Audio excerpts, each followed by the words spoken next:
Buenos días. Buenos días para todos y para todas. Es domingo 15 y es un domingo sin estrés.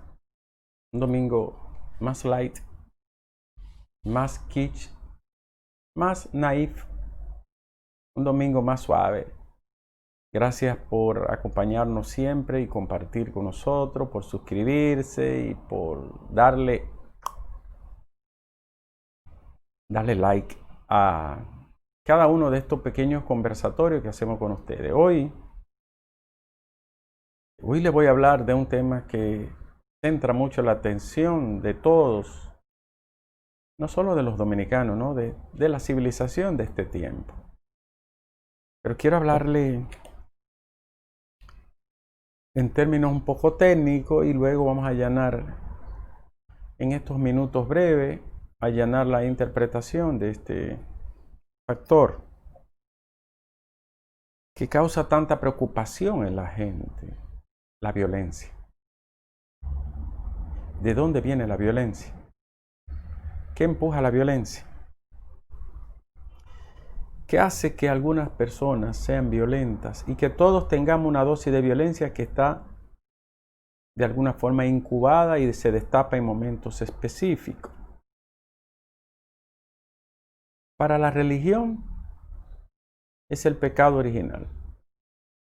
Para la filosofía es la voluntad infranqueable, el motor que impulsa de manera indetenible. Para la antropología es un proceso histórico que va desde la cueva hasta la civilización, disminuyendo y amainando, estableciéndose por escalas en la medida en que nos civilizamos más, pues se va haciendo más atenuada la agresividad y la violencia. Para la sociología es un fenómeno propio del sujeto social, de las diferencias, de las inquietudes, de las expectativas y de las normas culturales que la sociedad le va presentando al sujeto, y en esa medida, muchas de ellas no logradas, entonces el sujeto estalla frente a estas. Para la psicología evolutiva es un proceso biológico que está asentado en los primeros años de nuestra vida como familia humana, en la cueva, en la caverna, y que el viejo cerebro es estimulado como una especie de alarmas que posee y se encienden y a veces se desbordan, y entonces ese modelo de comportamiento se va aplanando en el tiempo en la medida que los factores de socialización y de humanización van interactuando para ir forjando un carácter menos violento, porque el temperamento histórico de herencia biológica, de condición hereditaria de los ancestros, viene de ancestros y prolegómenos que son violentos, y el cerebro viejo es el cerebro de las actitudes primarias, de las pulsiones primitivas. Para la neurociencia, para las neurociencias es una condición que ha sido indispensable para el desarrollo evolutivo del hombre, porque hay una serie de sustancias neuroreguladoras, bioquímicas, que interactúan en el cerebro, que se van modulando en la misma medida en que el cerebro frontal, el anterior, la corteza frontal o prefrontal o neocortes, como usted quiera llamarle, va imponiéndose y filtrando en una especie de tamiz civilizatorio, imponiendo una condición moral, ética, un ethos, decían los griegos, que termina apaciguando esas pulsiones de las que hablaba. Pero yo quiero hoy mostrarle el libro que le voy a recomendar esta semana. Para quien le interese saber mucho de la violencia, de la historia de la violencia, del proceso evolutivo, esta es una opinión muy calificada, pero una opinión científica. Esta es una perspectiva de un extraordinario investigador y científico, social, psicólogo, evolutivo, que tiene además una formación que se puede considerar fortificada. Es una formación humanística, académica, extremadamente gruesa. Estamos hablando de Steven Pinker. Aquí está, mírenlo aquí. No creo que yo le haya hablado antes de él. Los hemos tratado en Panorama Semanal, pero no aquí. Steven Pinker, y como ven los rayé porque yo soy enfermo rayando. Los ángeles que llevamos dentro. Para él, pues es un enfoque del declive de la violencia y sus implicaciones. Para Pinker, cada vez somos menos violentos. Y yo le creo. Este hombre hace un recorrido fenomenológico, ¿no? De la violencia. Pero de una manera... una manera brillante de este abordaje. Habla de la memoria cultural pacífica, el pasado y los pálidos recuerdos que quedan de todos los episodios sangrientos que ha tenido la humanidad. Se han ido blanqueando poco a poco, pero hay muchos episodios sangrientos en el pasado. Dice que vivimos en una época excepcionalmente pacífica y nos parece como alucinatoria y obscena. Hay gente que cree que vivimos en una época muy violenta. No, esta es la época más pacífica de la historia de la humanidad. Cuando menos vida se destruye por la guerra, por la violencia grupal, por la violencia de un país sobre otro. Este ha sido el periodo más pacífico. Y Pinker lo sostiene con documentos, con datos y con estadística. Un mosquito en esta época mata más en África subsahariana y en Asia, mata más personas que todas las armas juntas de guerra. Y entonces, aquí habla de un extranjero llamado Pasado.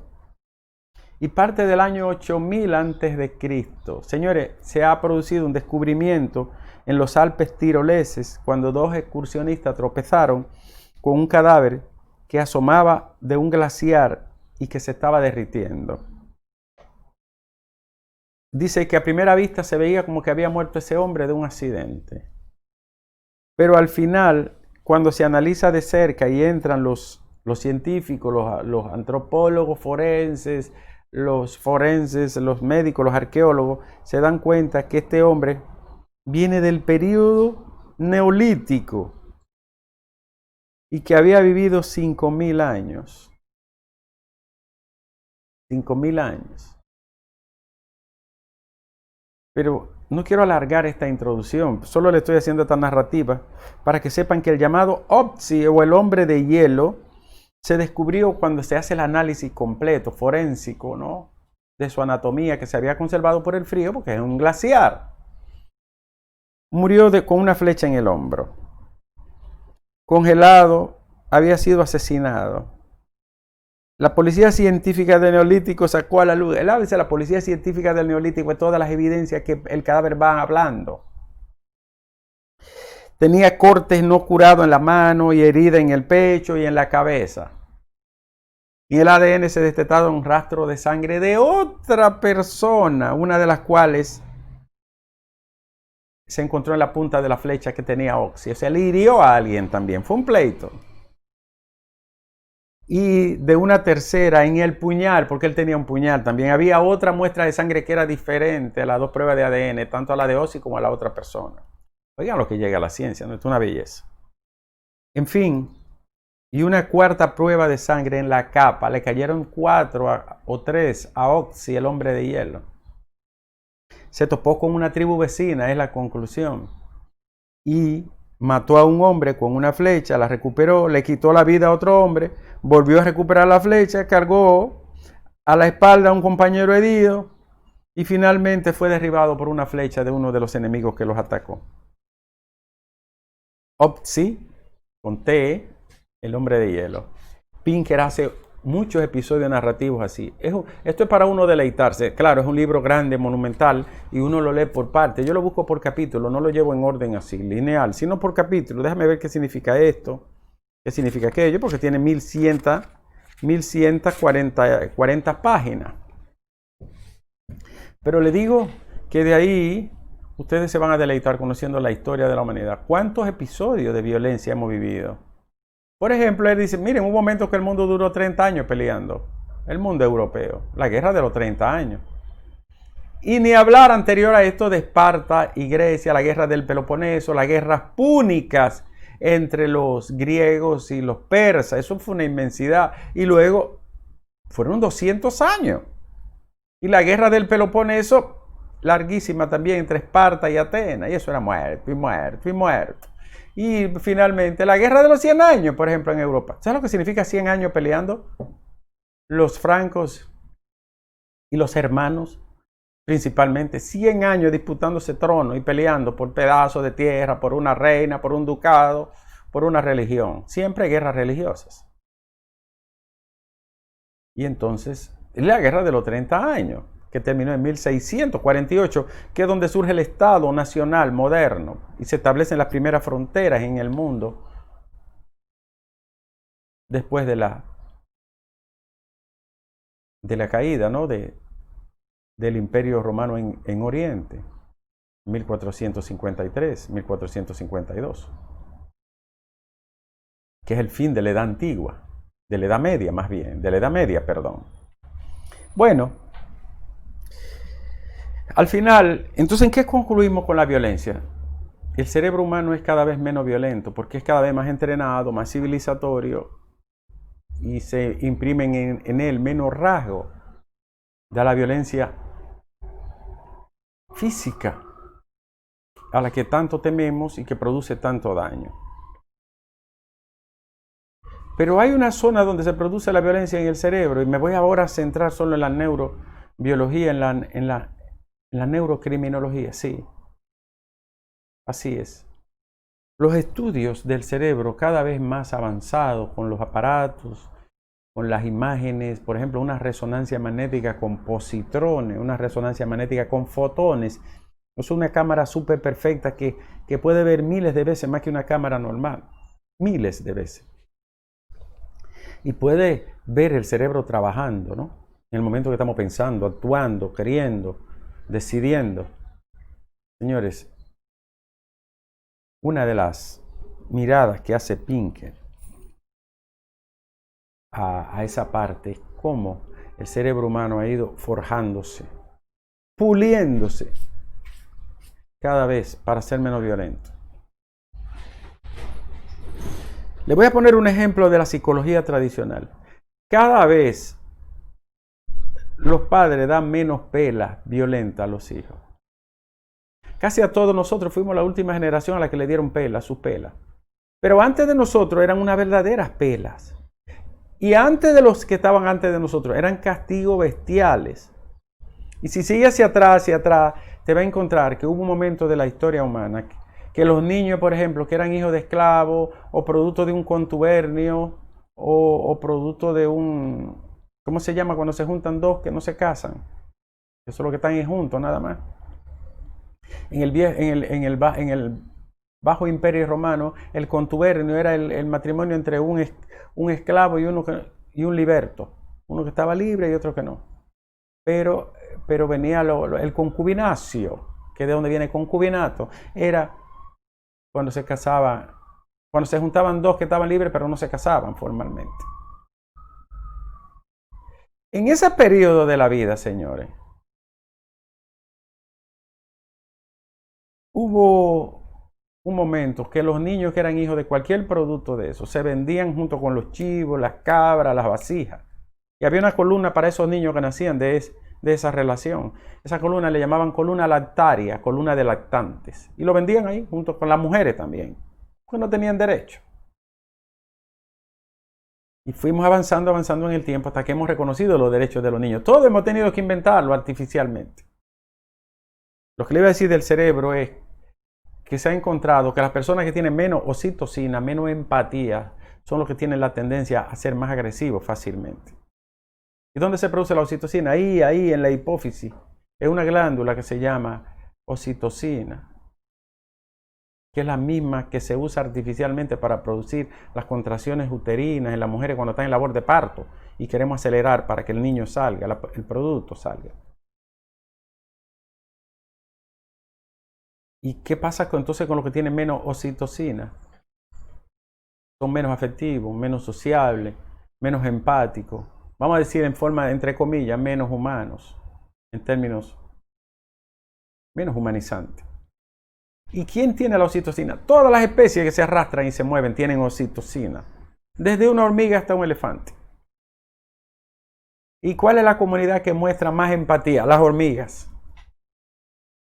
Las más empáticas, laboriosas, trabajan juntos, colaboran, son solidarias. Una vigila, otra empuja, otra ayuda. Se reparten el trabajo y lo que se consigue se lo comen entre todas. Y son las que menos se agreden una con otra. Salvo algunas especies que por otras razones etológicas. Eto quiere decir conducta de los animales, etología. Conducta de las bestias, de los animales, de las aves, de los peces, de los insectos. En conclusión, ¿qué es lo que pasa? Bueno, que el cerebro viejo, donde se produce el cortisol, que es una sustancia de alarma, de emergencia, que había que estar siempre elevada para poder sobrevivir por el ataque que venía, por la fiera, por el grupo que venía a asaltarme, tenía que estar disparado. El cortisol fue bajando junto con la testosterona, que es la otra sustancia que crea el vigor, el músculo, la fuerza y la agresividad. Fueron bajando y fue cediendo a este señor que está aquí, que es la corteza cerebral anterior, el cerebro anterior, que es donde está la decisión, la planificación y lo más importante, el núcleo ético de la vida. El núcleo ético de la vida es el núcleo de la costumbre, del buen hacer, del buen obrar, la moral. Cada vez se ha perfilado más y este núcleo se ha desarrollado más. Entonces, conclusión, ¿la violencia se puede prevenir? Sí, con una cultura de paz, enseñando la tolerancia y entrenando el cerebro desde los primeros años de la vida para la paz, para la tolerancia, para la empatía. Claro que sí. ¡Wow! ¡Qué compleja!, ¿no? Y esos criminales que son irrefrenables, que no se curan, bueno, ya ahí vienen trastornos límites de la personalidad, problemas que vienen de dentro. Que si usted no lo descubre los primeros años de la vida, debajo de los 7 años, después no hay manera de enderezarlo. Pero eso es otra historia que hablaremos otro día, que sería una neurocriminología o neurobiología criminal. Señores, este ha sido el Domingo Sin Estrés. Espero que le haya gustado. Hay muchas opiniones, no todos son verdades de piedra, sentadas. Hay muchas opiniones, hay muchas teorías, variables que se cruzan, pero esta es una de las más acertadas y que trata este señor, Steven Pinker. Formidable. A quien le interese mucho conocer todo su episodio de la historia, de la religión, de la política, siempre con la violencia detrás, cómprese ese libro, es maravilloso. Uno de los mejores textos de los últimos 30 años que me ha tocado ver. Gracias por compartir Domingo Sin Estrés en Ricardo Nieves YouTube. Nos vemos mañana, Dios mediante, lunes, a las 6:30 de la mañana en el Café con Nieve. Un abrazo para todos.